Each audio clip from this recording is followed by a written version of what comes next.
दोस्तों नमस्कार, स्वागत है आप सभी का आपके अपने YouTube channel target with MG Sharma में। तो दोस्तों आज के सेशन में हम लेकर उपस्थित हैं ये उत्तर प्रदेश स्पेशल से 50 प्रश्नों की श्रृंखला, जो कि बहुत ज़ोरदार प्रश्नों के साथ दिया गया है। तो चलिए आज के पहले प्रश्न को शुरू करते हैं, जिसमें आज के सेशन में हमारा पहला प्रश्न है। पहला प्रश्न कहता है कि निम्नलिखित में से उत्तर प्रदेश का कौन सा जनपद नेपाल के साथ सीमा साझा नहीं करता। कौन सा ऐसा जनपद है जो नेपाल के साथ सीमा साझा नहीं करता है। तो आपका ये ज़िला दिया है बलरामपुर, श्रावस्ती, कुशीनगर और लखीमपुर खीरी। इसमें बताना है कि कौन सा जनपद है जो नेपाल से सीमा साझा नहीं करता है। तो इसका सही जवाब दोस्तों हो जाएगा, ये ऑप्शन सी हो जाएगा, कुशीनगर। कुशीनगर उत्तर प्रदेश की अगर बात करें तो 7 ज़िले नेपाल के साथ सीमा साझा करते हैं और उत्तर प्रदेश का कुशीनगर ज़िला जो है ये सीमा साझा नहीं करता है। इसमें सीमा साझा करने वाले आपके हैं बलरामपुर, श्रावस्ती और लखीमपुर खीरी। साथ ही साथ बहराइच है, पीलीभीत है, सिद्धार्थनगर है और महाराजगंज है। ये ज़िले नेपाल के साथ सीमा साझा करते हैं। चलिए फिर आगे बढ़ते हैं। नेक्स्ट क्वेश्चन आपका क्वेश्चन नंबर 2। ये कहता है उत्तर प्रदेश के राज्य के चिन्ह में नहीं है। उत्तर प्रदेश के राज्य के चिन्ह में नहीं है तो क्या नहीं है? मछलियाँ नहीं है, धनुष नहीं है, तीर नहीं है या मोर नहीं है। तो अगर बात करें दोस्तों तो मछलियाँ भी हैं, तीर भी है, धनुष भी है, लेकिन मोर नहीं है। उत्तर प्रदेश का जो राजकीय चिन्ह है इसमें मोर जो है ये नहीं है। तो डी इसका करेक्ट आंसर हो जाएगा। चलिए नेक्स्ट देखते हैं। नेक्स्ट प्रश्न आपका है प्रश्न संख्या 3। ये कहता है उत्तर प्रदेश का न्यूनतम क्षेत्रफल वाला जनपद कौन सा है? ऑप्शन दिया गया है संत कबीर नगर, गौतम बुद्ध नगर, अम्बेडकर नगर और कानपुर नगर। अगर दोस्तों इस प्रश्न की अगर बात करें तो इसका सही जवाब आपका जो हो जाएगा ये हो जाएगा गौतम बुद्ध नगर। अब एक तरफ आपको जनपद दिया गया है, जनपद देख लेते हैं। जनपद में आपके दिए गए हैं, पहला जनपद जो है अम्बेडकर नगर है।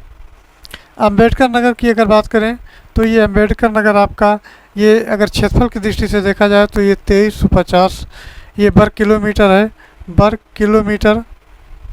इसी के साथ साथ अगर कानपुर नगर की बात करें तो ये दोस्तों आपका 3155 किलोमीटर वर्ग किलोमीटर का है ये, या किलोमीटर स्क्वायर या वर्ग किलोमीटर कह सकते हैं। साथ ही साथ आपका संत कबीर नगर जो है ये दोस्तों ये आपका है 1646 वर्ग किलोमीटर यानी वर्ग किलोमीटर। और गौतम बुद्ध नगर की अगर बात करें तो ये है 1282 वर्ग किलोमीटर। तो इसमें ये बताया गया है कि न्यूनतम वाला कौन सा है। तो ये 1282 है, 3155 है, 2300 है और 1600 है। तो 1282 आपका गौतम बुद्ध नगर का हो जाएगा। अर्थात इस प्रश्न की अगर बात करें तो इसका सही जवाब हो जाएगा ऑप्शन बी गौतम बुद्ध नगर।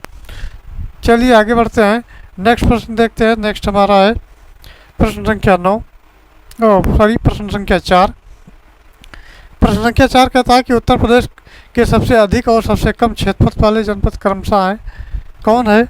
सोनभद्र और संत रविदास नगर है, खरी और संत रविदास नगर है, यानी इसको खीरी कर लीजिए, खीरी एवं संत रविदास नगर है।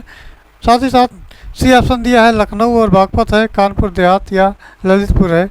तो दोस्तों इसका सही जवाब हो जाएगा ये आपका ऑप्शन बी हो जाएगा, ये खीरी, इसको खीरी कर लेना है, खीरी और संत रविदास नगर।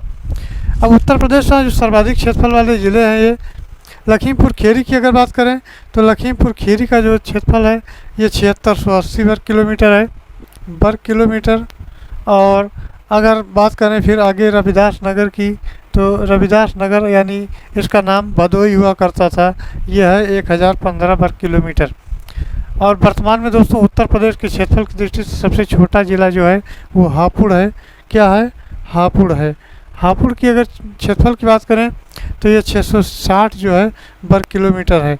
तो इसका सही उत्तर फिलहाल आपका हो जाएगा ऑप्शन बी, इसको खीरी कर लेना है, ध्यान रखना है, ये खीरी हो जाएगा। टाइपिंग मिस्टेक है तो खीरी और संत रविदास नगर इसका उत्तर हो जाएगा। चलिए फिर आगे बढ़ते हैं। नेक्स्ट प्रश्न है आपका 5 नंबर। तो दोस्तों क्वेश्चन नंबर 5 कहता है कि निम्नलिखित में से कौन सा सही सुमेलित नहीं है, पूछा गया है। तो ये देखना है कौन सा सुमेलित नहीं है। इसमें पहला ऑप्शन आपका आता है लखीमपुर खीरी। लखीमपुर खीरी ये है अधिकतम भौगोलिक क्षेत्रफल, तो ये आपका सही है। फिर कहता है सोनभद्र यह है अधिकतम वन आच्छादित क्षेत्रफल, ये भी आपका सही है। फिर है सीतापुर न्यूनतम भौगोलिक क्षेत्रफल। तो जो सीतापुर है दोस्तों, ये सर्वाधिक अनुसूचित जाति वाला जो है जनसंख्या वाला ये ज़िला है, इसमें सर्वाधिक अनुसूचित जाति जनसंख्या पाई जाती है। तो ये आपका गलत हो जाएगा सी ऑप्शन। और रविदास नगर जो है न्यूनतम वन आच्छादित है। तो ये आपका जो सही उत्तर हो जाएगा दोस्तों, ये आपका ऑप्शन सी हो जाएगा। इसमें सही सुमेलित नहीं पूछा गया है, तो सी इसका करेक्ट आंसर हो जाएगा। सी इज राइट आंसर। चलिए फिर आगे बढ़ते हैं। क्वेश्चन नंबर 6 कहता है कि उत्तर प्रदेश के किस शहर को पूर्व का ग्रास के नाम से जाना जाता है। तो पूर्व के ग्रास के नाम से जाना जाता है, क्या गोरखपुर को जाना जाता है, मुरादाबाद को जाना जाता है, बनारस को जाना जाता है, अथवा कन्नौज को जाना जाता है। तो मित्रों इसका सही जवाब जो हो जाएगा ये आपका ऑप्शन डी हो जाएगा, कन्नौज को जाना जाता है। अर्थात उत्तर प्रदेश के किस शहर को पूर्व का ग्रास नाम से जाना जाता है, तो कन्नौज को जाना जाता है। चलिए फिर आगे बढ़ते हैं। नेक्स्ट क्वेश्चन आपका है क्वेश्चन नंबर 7। यह उत्तर प्रदेश का निम्नलिखित में से कौन सा जिला बुंदेलखंड क्षेत्र का हिस्सा है। तो इसका सही जवाब हो जाएगा ये दोस्तों महोबा है, ये बुंदेलखंड का हिस्सा है। चलिए नेक्स्ट क्वेश्चन की तरफ बढ़ते हैं।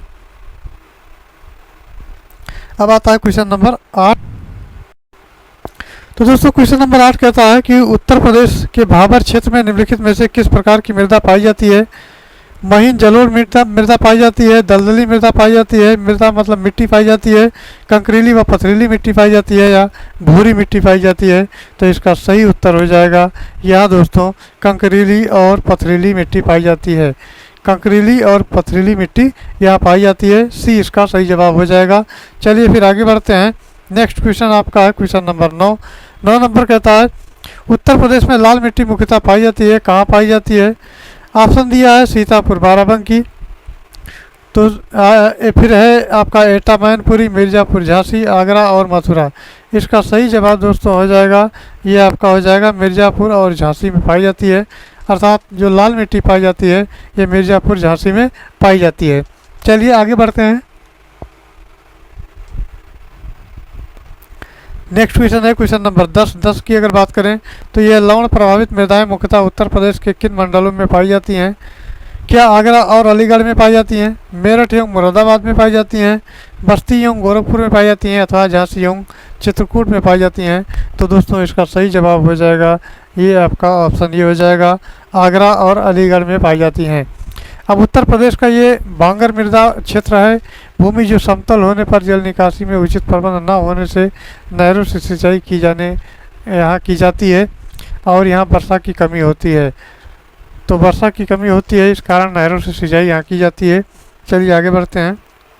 क्वेश्चन नंबर 11 की अगर बात करते हैं तो इसमें दिया गया है उत्तर प्रदेश में अमनगढ़ टाइगर रिजर्व निम्नलिखित में से किस टाइगर रिजर्व का हिस्सा है।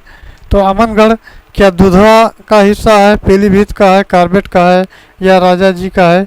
तो इसका सही उत्तर दोस्तों हो जाएगा ये ऑप्शन सी कार्बेट का हिस्सा है। अमनगढ़ टाइगर रिजर्व मूल रूप से जिम कार्बेट नेशनल पार्क का हिस्सा है और पहले ये हिस्सा हुआ करता था और उत्तर प्रदेश उत्तराखंड राज्य बनने के बाद में ये जिम कार्बेट उत्तराखंड में चला गया और अमनगढ़ उत्तर प्रदेश में बना रहा है। तो ये आपका कार्बेट हो जाएगा। चलिए फिर आगे बढ़ते हैं। क्वेश्चन नंबर 12 की बात कर लेते हैं। क्वेश्चन नंबर 12 कहता है कि उत्तर प्रदेश में मयूर संरक्षण केंद्र निम्नलिखित में से किस स्थान जनपद में स्थित है। तो ये दोस्तों मथुरा जनपद में स्थित है। मथुरा इसका करेक्ट आंसर हो जाएगा। चलिए नेक्स्ट देखते हैं। नेक्स्ट प्रश्न आपका है प्रश्न संख्या 13 नंबर की अगर बात करें तो यहाँ दिया है निम्नलिखित में से कौन सा सुमेलित नहीं पूछा गया है। नहीं ध्यान रखना है। तो एक तरफ आपका वन्य जीव अभयारण्य है, दूसरा उसकी अवस्थिति अर्थात वो कहाँ स्थित है। तो दोस्तों अगर बात करें महावीर स्वामी अभयारण्य की तो ये जनपद ललितपुर में है। लाहक बाहोसी अभयारण्य की बात करें तो ये जनपद कन्नौज में है। और किशनपुर वन्य जीव अभयारण्य की बात करें तो ये दोस्तों लखीमपुर खीरी में है, जबकि यहाँ बलरामपुर दिया गया है तो ये गलत हो जाएगा। और कैमूर अभयारण्य की अगर बात करें तो मिर्ज़ापुर और सोनभद्र जनपद में है। तो फिलहाल ये गलत हो जाएगा ऑप्शन सी वाला, और सी इसका करेक्ट आंसर होगा। सी क्या होगा, करेक्ट आंसर होगा। चलिए सी नंबर करेक्ट आंसर होगा। आगे बढ़ते हैं। अगला क्वेश्चन है क्वेश्चन नंबर 14 नंबर कहता है दुधवा राष्ट्रीय उद्यान उत्तर प्रदेश के निम्नलिखित में से किस जनपद में अवस्थित है।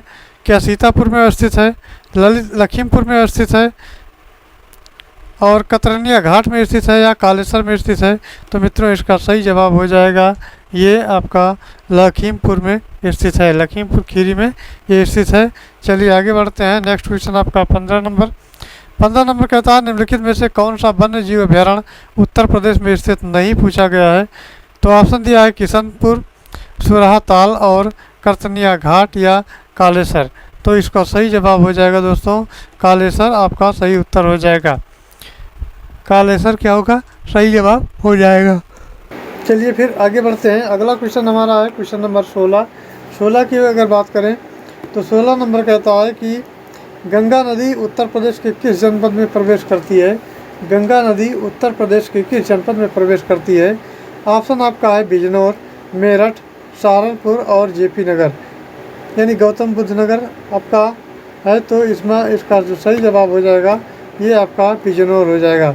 उत्तर प्रदेश के बिजनौर से गंगा नदी उत्तर प्रदेश में प्रवेश करती है, तो ये बिजनौर आपका सही उत्तर हो जाएगा।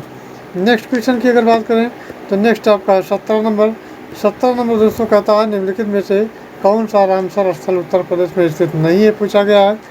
तो नहीं है इसमें अगर देखा जाए तो ऑप्शन है सूर सरोवर, समसपुर पक्षी अभ्यारण्य और सरसई नवार झील या सूरीसर मानसर झीलें। तो इसका सही उत्तर हो जाएगा ये आपका ऑप्शन डी हो जाएगा, सूरीसर मानसर झीलें। डी इसका करेक्ट आंसर हो जाएगा। चलिए दोस्तों आगे बढ़ते हैं और अगला क्वेश्चन देखते हैं। अगला क्वेश्चन है क्वेश्चन नंबर 18। 18 नंबर कहता है निम्नलिखित में से कौन सी नदी उत्तर प्रदेश राज्य से प्रवाहित नहीं होती है? अब ये नदियाँ दी गई हैं और ये बताना है कि कौन सी नदी है जो उत्तर प्रदेश से प्रवाहित नहीं होती है। सोन नदी है, हिल्डन नदी है, गंडक नदी है और शारदा नदी है। अब दोस्तों अगर बात करें तो ये आपका क्वेश्चन जो है ये थोड़ा विवादित क्वेश्चन है और गंडक नदी का जो उद्गम स्थान है नेपाल से होता है। इसी प्रकार इसे शालिग्राम और शालग्रामी यानी मैदानी भाग में नारायणी और सप्तगंडकी कहते हैं। ये नदी उत्तर प्रदेश के महाराजगंज, कुशीनगर जिले में और बिहार राज्य की सीमा बनाती हुई पटना के पास गंगा में मिल जाती हैं। तो अगर दोस्तों बात करें इस प्रश्न की तो इसमें आपका ये सी ऑप्शन माना जाता है, लेकिन ये आपका जब भी पूछे गए हैं तो ये विवादित प्रश्न रहे हैं, अर्थात इन पर स्टार दिया गया है। तो सी वैसे मानते हैं लेकिन ये पूर्ण रूप से पूछा जाता है और ये आपका विवादित क्वेश्चन है। और ये प्रश्न बता दें दोस्तों, ये प्रश्न जो पूछा गया था ये आपका यूपीपीएससी ये प्री में पूछा गया था 2021 में। चलिए फिर आगे बढ़ते हैं। नेक्स्ट क्वेश्चन आपका क्वेश्चन नंबर 19 नंबर कहता है निम्नलिखित में से कौन सा सही सुमेलित नहीं है? एक तरफ झील दिया है, दूसरी तरफ स्थान दिया गया है। पहला आता है सौत झील, ये मैनपुरी दिया गया है। शेखा झील अलीगढ़ दिया है। बखीरा झील संत कबीर नगर और सरसई झील आगरा दिया गया है।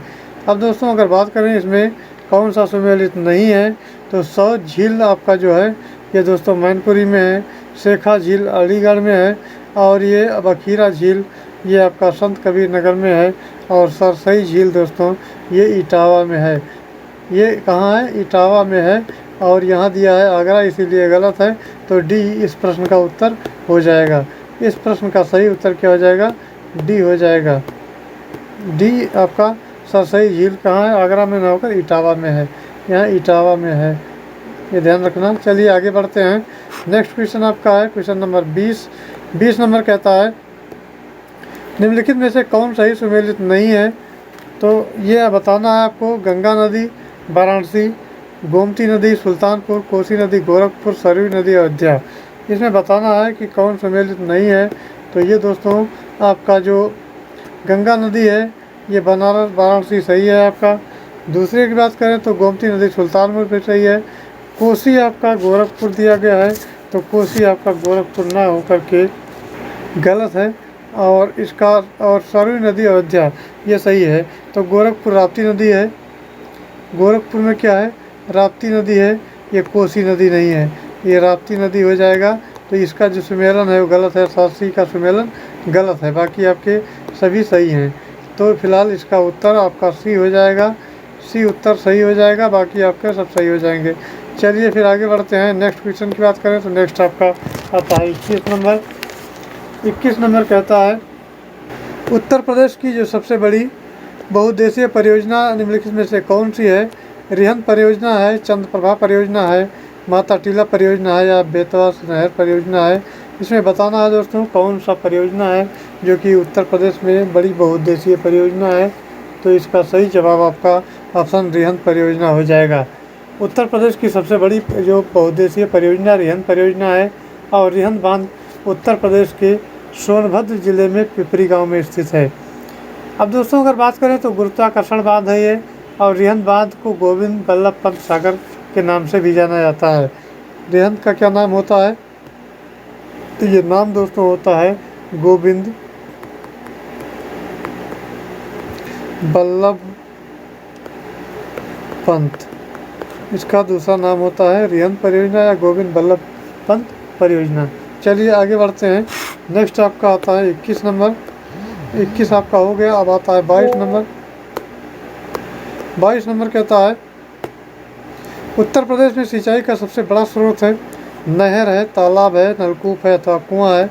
तो उत्तर प्रदेश में सबसे जो आपका सबसे बड़ा स्रोत सिंचाई का है ये दोस्तों हो जाता है आपका नलकूप का हो जाता है। अब ये देखना है कि कौन किससे अधिक मात्रा में सिंचाई की जाती है। तो उत्तर प्रदेश में नहर से देश का प्रथम स्थान पर है और प्रदेश में कुल जो है 2166 यानी 2166 जो हेक्टेयर है, अगर बात करें तो 15.2% ये सिंचाई के अंतर्गत आता है। उत्तर प्रदेश के पश्चिमी भाग में नहरों का घनत्व ज़्यादा है। अब एक एक करके देखें। अगर नलकूप की बात करें दोस्तों तो ये है, इसकी क्षमता है ये 74.9% है। सिंचित क्षेत्रों की अगर बात करें तो सिंचित क्षेत्रों में नलकूप का जो सिंचित क्षेत्र है वो 74.9% है। इसी प्रकार नहर का जो परसेंट है 15.2% है। और कुआं की बात करें तो कुआं 8.8% है। और साथ ही साथ दोस्तों तालाब की बात करें तो 10.5% है। तो इसमें पूछा गया है कि शुद्ध सिंचित क्षेत्र ये आपके हैं जो प्रथम स्थान पर हैं। तो प्रथम स्थान पर आपका नलकूप हो जाएगा, क्योंकि यहाँ देखने पर सबसे अधिक ये लग रहा है नलकूप। सी इसका करेक्ट जवाब हो जाएगा। चलिए फिर आगे बढ़ते हैं। 23 नंबर कहता है उत्तर प्रदेश में निम्नलिखित सिंचाई साधनों में से किससे सर्वाधिक क्षेत्रफल सिंचित है? नहरें, नलकूप, तालाब, रहट? तो इसका सही जवाब दोस्तों हो जाएगा ये आपका हो जाएगा ऑप्शन बी, नलकूप हो जाएगा। नलकूप आपका करेक्ट आंसर हो जाएगा। नेक्स्ट प्रश्न आपका आता है क्वेश्चन नंबर 24। 24 नंबर कहता है निम्नलिखित में कौन नहर उत्तर प्रदेश में अधिकतम क्षेत्रफल की सिंचाई करती है? निम्नलिखित में कौन नहर उत्तर प्रदेश में अधिकतम क्षेत्रफल की सिंचाई करती है? अपर गंगा नहर है, लोअर गंगा नहर है, शारदा नहर है या राम गंगा नहर है? तो दोस्तों इसका सही जवाब हो जाएगा ये आपका हो जाएगा ऑप्शन सी, शारदा नहर। शारदा नहर क्या हो जाएगा? इसका सही जवाब हो जाएगा। और दोस्तों शारदा नहर उत्तर प्रदेश में अधिकतम क्षेत्रफल को सिंचित करती है अर्थात सिंचाई करती है। चलिए आगे बढ़ते हैं। नेक्स्ट आपका 25 नंबर। 25 नंबर कहता है डॉक्टर भीमराव अंबेडकर नामक नक्षत्रशाला कहाँ स्थित है? डॉक्टर भीमराव अंबेडकर नामक जो नक्षत्रशाला है वो कहाँ स्थित है? क्या रामपुर में है, लखनऊ में है, प्रयागराज में है अथवा गोरखपुर में है? ये चार ऑप्शन आपके दिए गए हैं, इसमें से बताना है कहाँ स्थित है। तो ये दोस्तों रामपुर में स्थित है। डॉक्टर भीमराव अंबेडकर नक्षत्रशाला कहाँ पे है? उत्तर प्रदेश के प्रथम डिजिटल नक्षत्रशाला है और रामपुर में स्थित है। चलिए नेक्स्ट देखते हैं। नेक्स्ट प्रश्न आपका है प्रश्न संख्या 26। 26 नंबर कहता है प्रयागराज स्थित एल्फ्रेड पार्क का पुनः नामकरण किया गया है। अब वो नामकरण किया गया है तो क्या नाम रखा गया है? भगत सिंह के नाम पर, चंद्रशेखर आज़ाद के नाम पर, सुभाष चंद्र बोस के नाम पर या मोतीलाल नेहरू के नाम पर? तो इसका सही जवाब दोस्तों हो जाएगा ये आपका हो जाएगा ऑप्शन बी, चंद्रशेखर आज़ाद के नाम पर। बी इसका करेक्ट आंसर हो जाएगा। नेक्स्ट प्रश्न आता है प्रश्न संख्या 27। ये हमारा 27 नंबर इस प्रकार से है ब्रांड उत्तर प्रदेश सृजन के लिए उत्तर प्रदेश पर्यटन द्वारा किस उपागम को अपनाया गया है? तो इसका सही जवाब दोस्तों हो जाएगा ये आपका समग्रता उपागम हो जाएगा। डी इसका सही जवाब हो जाएगा। चलिए फिर आगे बढ़ते हैं। अब आता है 28 नंबर। 28 नंबर कहता है उत्तर प्रदेश में पर्यटन विकास निगम की स्थापना हुई क्या 1972 में हुई, 1974 में हुई, 1989 में हुई अथवा 2001 में हुई। तो ये बताना है कि पर्यटन का जो विकास निगम है वो किस वर्ष स्थापित हुआ है। तो इसका सही जवाब दोस्तों हो जाएगा 1974 में हुआ है। कब हुआ है? 1974 में हुआ है। चलिए फिर आगे बढ़ते हैं। नेक्स्ट क्वेश्चन हमारा है क्वेश्चन नंबर 29। 29 नंबर कहता है निम्नलिखित में से यहाँ तक हो जाएगा, ये हो जाएगा निम्नलिखित में से कौन सा उत्तर प्रदेश का प्रमुख उद्योग नहीं है। तो कौन सा है जो प्रमुख उद्योग उत्तर प्रदेश का नहीं है? तो दोस्तों ये आपका ऑटोमोबाइल जो हो जाएगा ये नहीं है। सीमेंट, कपड़ा, चीनी है, ऑटोमोबाइल नहीं है। चलिए नेक्स्ट देखते हैं 30 नंबर। 30 नंबर कहता है ब्लैक पॉटरी के लिए geographical indication tag Uttar Pradesh निम्नलिखित में से किस स्थान से संबंधित है? क्या नजीबाबाद से है, खुर्जा से है, निजामाबाद से अथवा कासगंज से है? तो दोस्तों इसका सही उत्तर हो जाएगा ये आपका ऑप्शन सी हो जाएगा निजामाबाद। निजामाबाद कहाँ पड़ता है? आजमगढ़, उत्तर प्रदेश में। चलिए फिर आगे बढ़ते हैं। नेक्स्ट प्रश्न आपका है प्रश्न संख्या 31। 31 नंबर कहता है कि उत्तर प्रदेश के किस शहर को कालीन नगरी कहा जाता है? क्या सोनभद्र को कहा जाता है, मेरठ को कहा जाता है, वाराणसी को कहा जाता है अथवा भदोही को कहा जाता है? तो इसका सही जवाब दोस्तों हो जाएगा ये आपका ऑप्शन डी हो जाएगा, भदोही को कहा जाता है। भदोही को कालीन नगरी के नाम से जाना जाता है, अर्थात गलीचा उद्योग उत्तर प्रदेश के भदोही, मिर्ज़ापुर, आगरा और वाराणसी में विकसित हैं। चलिए दोस्तों आगे बढ़ते हैं, अगला क्वेश्चन देखते हैं। अभी आता है 32 नंबर क्वेश्चन। ये कहता है निम्नलिखित तथ्यों पर विचार कीजिए। कथन ये दिया है कन्नौज इत्र का शहर है और कारण दिया है कन्नौज शहर के सभी निवासियों के यहाँ इत्र का उद्योग है। अब ये बताता है कि कौन सा सही है। तो कौन सा सही बताना है दोस्तों। इसकी अगर बात करें तो ऑप्शन ए और आर दोनों सत्य हैं। ए सही स्पष्टीकरण आर है। ए और आर दोनों सत्य हैं किंतु ए का स्पष्टीकरण आर नहीं है। ए सही है किंतु आर गलत है। ए गलत है किंतु आर सही है। तो इसका सही उत्तर दोस्तों क्या हो जाएगा? ये आपका ऑप्शन सी ए सही है किंतु आर जो है गलत है। चलिए नेक्स्ट देखते हैं। नेक्स्ट प्रश्न आपका आता है प्रश्न संख्या 33। 33 नंबर कहता है निम्नलिखित में से किसमें विज्ञान नगरी स्थित है? कानपुर है, प्रयागराज है, लखनऊ है और नोएडा है। किसमें स्थित है ये बताना है। तो किसमें स्थित है? ये दोस्तों लखनऊ में स्थित है। कहाँ है? लखनऊ में स्थित है। लखनऊ इसका सही जवाब हो जाएगा। अब आता है नेक्स्ट क्वेश्चन। नेक्स्ट है आपका 34 नंबर। 34 नंबर कहता है कि गीडा है। गीडा क्या है? गाजियाबाद औद्योगिक विकास प्राधिकरण है, गोरखपुर औद्योगिक विकास प्राधिकरण है, गोमती औद्योगिक विकास प्राधिकरण अथवा गंगा औद्योगिक विकास प्राधिकरण है। तो कौन सा है? तो गीडा दोस्तों क्या है? ये गोरखपुर औद्योगिक विकास प्राधिकरण है। और यहाँ पर इसका नाम संक्षिप्त जो है वो गीडा है। इसकी स्थापना कब हुई थी? तो दोस्तों स्थापना की अगर बात करें तो इसकी स्थापना 1989 में हुई थी। 1989 में हुई थी इसकी स्थापना और गोरखपुर परिक्षेत्र में हुई थी। चलिए नेक्स्ट क्वेश्चन की तरफ बढ़ते हैं। नेक्स्ट आपका 35 नंबर है। 35 नंबर कहता है कि UPSIDC का मुख्यालय कहाँ है? तो UPSIDC का मुख्यालय की बात करें तो ऑप्शन है शाहजहाँपुर, फैजाबाद, लखनऊ और कानपुर। तो इसका सही जवाब दोस्तों हो जाएगा ये आपका ऑप्शन डी कानपुर हो जाएगा। क्या होगा? कानपुर हो जाएगा। चलिए अब आगे बढ़ते हैं। अगला क्वेश्चन है 36 नंबर। 36 नंबर कहता है उत्तर प्रदेश में रक्षा गलियारा का केंद्र होगा। तो क्या होगा? पूर्वांचल होगा, मध्य होगा, पश्चिमी और बुंदेलखंड हो जाएगा। तो इसका सही उत्तर क्या हो जाएगा? ये सही उत्तर की बात करें दोस्तों तो ये बुंदेलखंड हो जाएगा। डी इसका करेक्ट आंसर हो जाएगा। चलिए नेक्स्ट देखते हैं। नेक्स्ट आपका है 37 नंबर। 37 नंबर कहता है कि निम्नलिखित में से कौन सा युग्म सही सुमेलित नहीं है? एक तरफ शहर है, दूसरी तरफ उसकी विशेषता दी गई है। शहरों में अगर बात करें तो एक तरफ शहर है। शहर क्या है? शहर वाराणसी है। वाराणसी दोस्तों संस्कृति और धर्म के लिए इसकी विशेषता मानी गई है कि यहाँ संस्कृति और धर्म के क्षेत्र में यह अग्रणी है। लखनऊ की बात करें तो लखनऊ प्रदेश की राजधानी है। झांसी की अगर बात करें तो झांसी जो है ऐतिहासिक पर्यटन स्थल है। क्या है? ऐतिहासिक ऐतिहासिक ऐतिहासिक पर्यटन स्थल है। और ये झांसी आपका औद्योगिक केंद्र इसमें दिया गया है, तो ये गलत हो जाएगा। मुरादाबाद पीतल उद्योग, ये सही हो जाएगा। तो सी इसका सही उत्तर हो जाएगा। क्या होगा? सी सही उत्तर झांसी हो जाएगा, औद्योगिक केंद्र। चलिए आगे बढ़ते हैं। 38 नंबर कहता है, ये उत्तर प्रदेश में मॉडर्न कोच फैक्ट्री कहाँ स्थित है? ये गलत टाइपिंग हो गया है। कहाँ स्थित है? बरेली में है, अमेठी में है, रायपुर बरेली में है, यानी रायबरेली में है, सुल्तानपुर में है। तो कहाँ स्थित है बताना है।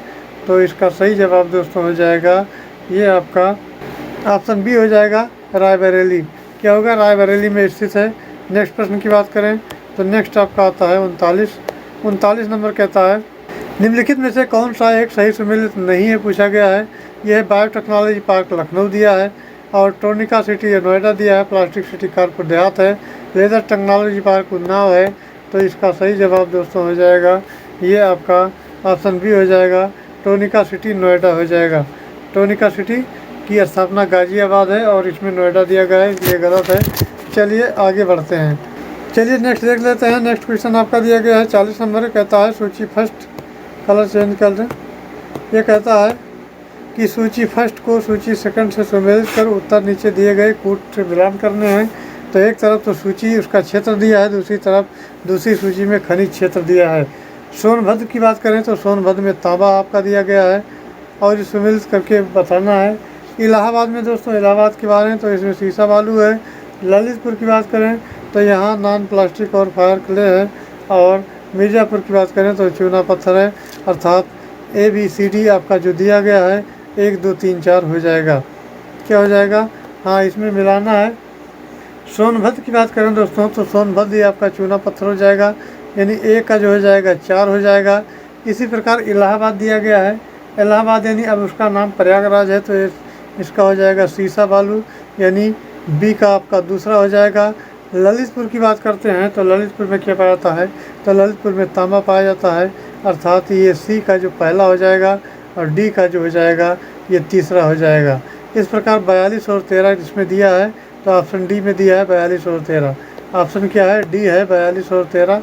इसका डी ऑप्शन करेक्ट आंसर हो जाएगा। कौन सा ऑप्शन करेक्ट आंसर होगा? डी ऑप्शन होगा। चलिए आगे बढ़ते हैं। नेक्स्ट आपका 41 नंबर। 41 नंबर, इसके पहले क्या था? 40 था, तो 41 नंबर आ जाता है। 41 नंबर कहता है, 41 नंबर दोस्तों कह रहा है कि उत्तर प्रदेश के कोयले के भंडार कहाँ पाए जाते हैं। उत्तर प्रदेश में कोयले के भंडार पाए जाते हैं विंध्य क्षेत्र में, सिंगरौली क्षेत्र में, बुंदेलखंड क्षेत्र में अथवा उपरोक्त सभी में। तो ये बताना है कहाँ पाए जाते हैं। तो कोयले के भंडार जो पाए जाते हैं दोस्तों ये सिंगरौली क्षेत्र में पाए जाते हैं। 20 का करेक्ट आंसर हो जाएगा। चलिए आगे बढ़ते हैं। अब आता है नेक्स्ट क्वेश्चन। नेक्स्ट आपका है 42 नंबर। 42 नंबर कहता है कि यमुना एक्सप्रेस वे है, यमुना एक्सप्रेस वे है, ये बताना है। अब ऑप्शन दिया गया है नोएडा से ग्रेटर नोएडा तक, और ग्रेटर नोएडा से आगरा तक, लखनऊ से आगरा तक, और आगरा से प्रयागराज तक। यहाँ डी बढ़ा लीजिए, आगरा से प्रयागराज तक, प्रयागराज तक। तो इसका सही जवाब क्या हो जाएगा? तो दोस्तों इसका सही जवाब ऑप्शन बी हो जाएगा। ऑप्शन बी, ग्रेटर नोएडा से आगरा तक, ग्रेटर नोएडा से आगरा तक हो जाएगा। बी इसका सही जवाब हो जाएगा। चलिए फिर आगे बढ़ते हैं। 43 नंबर की बात कर लेते हैं। ये ऑप्शन खिसक करके यहाँ गया, इसको ऊपर होना चाहिए। चलिए फिर आगे बढ़ते हैं। 43 नंबर की बात कर लेते हैं। ये कहता है ताज अंतर्राष्ट्रीय हवाई अड्डे का निर्माण किया जा रहा है आगरा जनपद में, गौतम बुद्ध नगर जनपद में, इटावा जनपद में अथवा लखनऊ जनपद में। तो इसका सही प्रश्न हमको बताना है। तो इसका सही जवाब हो जाएगा ऑप्शन बी, गौतम बुद्ध नगर जनपद में। गौतम बुद्ध नगर जनपद में ताज अंतर्राष्ट्रीय हवाई अड्डे का निर्माण किया जा रहा है। नेक्स्ट की बात करें तो नेक्स्ट आपका 44 नंबर है। 44 नंबर कहता है दोस्तों, यूपी से शुरू होने वाले सबसे लंबा राष्ट्रीय राजमार्ग कौन सा है। NH7 यानी नेशनल हाईवे 7 है, नेशनल हाईवे 11 है, नेशनल हाईवे 2 है या नेशनल हाईवे 3 है। तो इसका सही जवाब बताना है कि नेशनल हाईवे कौन सा है। तो दोस्तों ये क्वेश्चन आपका NH7 हो जाएगा, NH7 यानी नेशनल हाईवे 7 हो जाएगा। चलिए अब 45 नंबर की बात कर लेते हैं। 45 नंबर में दिया गया है, सूची दिया गया है, फर्स्ट और सेकंड इसको मिलान करना है। एक तरफ हवाई अड्डा दिया है, दूसरी तरफ उसके नगर दिए गए हैं। अब ये बताना है कि कौन कौन सा हवाई अड्डा किस किस नगर में पड़ता है। तो ये दोस्तों अगर बात करें तो कहाँ कहाँ पे पड़ता है ये देखना है। तो यहाँ दिया गया है पहला बमरौली। बमरौली आपका कहाँ पड़ता है? इलाहाबाद में पड़ता है। यहाँ अर्थात एक का चौथा हो जाएगा। बी इसी प्रकार दिया है चकेरी। चकेरी कहाँ पड़ता है? चकेरी की अगर बात करें तो ये दोस्तों रायबरेली में पड़ता है। चकेरी आपका कानपुर में हो जाता है। रायबरेली क्षमा करना, रायबरेली नहीं कानपुर में हो जाता है। तो ये कानपुर हो जाएगा। यह अर्थात बी जो हो जाएगा, बी का हो जाएगा तीसरा। इसी प्रकार सी की बात करें तो ये हिंडौन है। हिंडौन कहाँ पड़ता है? तो हिंडौन दोस्तों पड़ता है गाज़ियाबाद में, और गाज़ियाबाद एक में दिया है, सी का 1 हो जाएगा। इसी प्रकार डी की बात करेंगे तो 4 3 1 2 हो गया, यानी 43 12, और 43 12 जो दिया है ऑप्शन डी में दिया गया है। तो इस प्रश्न का जो उत्तर होगा ऑप्शन डी हो जाएगा। ऑप्शन डी करेक्ट आंसर हो जाएगा। Option D is right answer. चलिए आगे बढ़ते हैं। नेक्स्ट प्रश्न आपका है प्रश्न संख्या 46। 46 नंबर कहता है, ये कहता है दोस्तों उत्तर प्रदेश में वैष्णववाद के सनकाद संप्रदाय का संस्थापक कौन था? निम्बार्क था, रामानुज था, विष्णु स्वामी या माधवाचार्य। इसका सही उत्तर कौन सा हो जाएगा? तो ये दोस्तों इसका सही उत्तर जो हो जाएगा ये आपका ऑप्शन ये हो जाएगा निम्बार्क।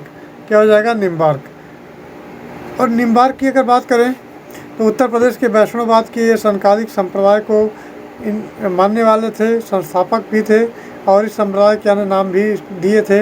इसका नाम है हंस संप्रदाय तथा देवर संप्रदाय। चलिए फिर आगे बढ़ते हैं। नेक्स्ट प्रश्न आपका है 47 नंबर। 47 नंबर कहता है किस फ्रांसीसी यात्री ने काशी को भारत का एथेंस कहा था? ये थेवेनाट ने कहा था, मनुची ने, और टेवर्नियर ने कहा था, या बर्नियर ने कहा था। तो इसका सही जवाब हो जाएगा 47 आपका प्रश्न दिया गया है। तो इसका सही जवाब ऑप्शन डी हो जाएगा, बर्नियर ने कहा था। किसने कहा था? बर्नियर ने कहा था। चलिए आगे बढ़ते हैं। नेक्स्ट क्वेश्चन आपका 48 नंबर है। 48 नंबर कहता है चंदावर के युद्ध यानी 1194 में हुआ। राजा जयचंद और मोहम्मद गौरी से पराजित हुआ। राजा जयचंद जो है मोहम्मद गौरी से पराजित हुआ। चंदावर की वर्तमान में भौगोलिक स्थिति है उत्तर प्रदेश के इटावा जनपद में यमुना नदी के तट पर है। वाराणसी उत्तर प्रदेश की गंगा नदी के तट पर है। यह दोस्तों अगर बात करें तो 2 ऑप्शन आपके यहाँ गए हैं। कन्नौज उत्तर प्रदेश यमुना नदी के तट पर है, अथवा प्रयागराज जनपद में यमुना नदी के तट पर है। तो इसका सही उत्तर जो हो जाएगा ये आपका ऑप्शन ये हो जाएगा। ऑप्शन ये हो जाएगा, ये उत्तर प्रदेश के इटावा जनपद में यमुना नदी के तट पर स्थित है। चलिए नेक्स्ट है आपका 49 नंबर। 49 नंबर कहता है कि निम्नलिखित में से कौन सा सिंधु घाटी सभ्यता स्थल उत्तर प्रदेश में स्थित है? तो ये रोपड़ दिया है, मांडा, बनवाली और हुलास दिया गया है। तो इसका सही जवाब दोस्तों हो जाएगा ये आपका ऑप्शन डी हो जाएगा, हुलास। तो नेक्स्ट क्वेश्चन दोस्तों दिया गया है 50 नंबर। ये कहता है निम्नलिखित में से कौन सा एक क्रांतिकारी काकोरी ट्रेन कांड से संबंधित नहीं था? पूछा गया है। राजेंद्र नाथ लाहिड़ी, अशफाक उल्लाह खां, खुदीराम बोस और ये रोशन सिंह। तो कौन संबंधित नहीं थे इसे बताना है। तो इसमें दोस्तों कौन है जो संबंधित नहीं थे? इसमें आपके खुदीराम बोस हो जाते हैं, ये संबंधित नहीं थे, बाकी सभी संबंधित थे। तो ये दोस्तों रहे आज के 50 प्रश्न। आई होप जानकारी अच्छी लगी होगी। जानकारी अच्छी लगी हो तो चैनल को लाइक करें, सब्सक्राइब करें और शेयर करें। Thanks for watching. जय हिंद।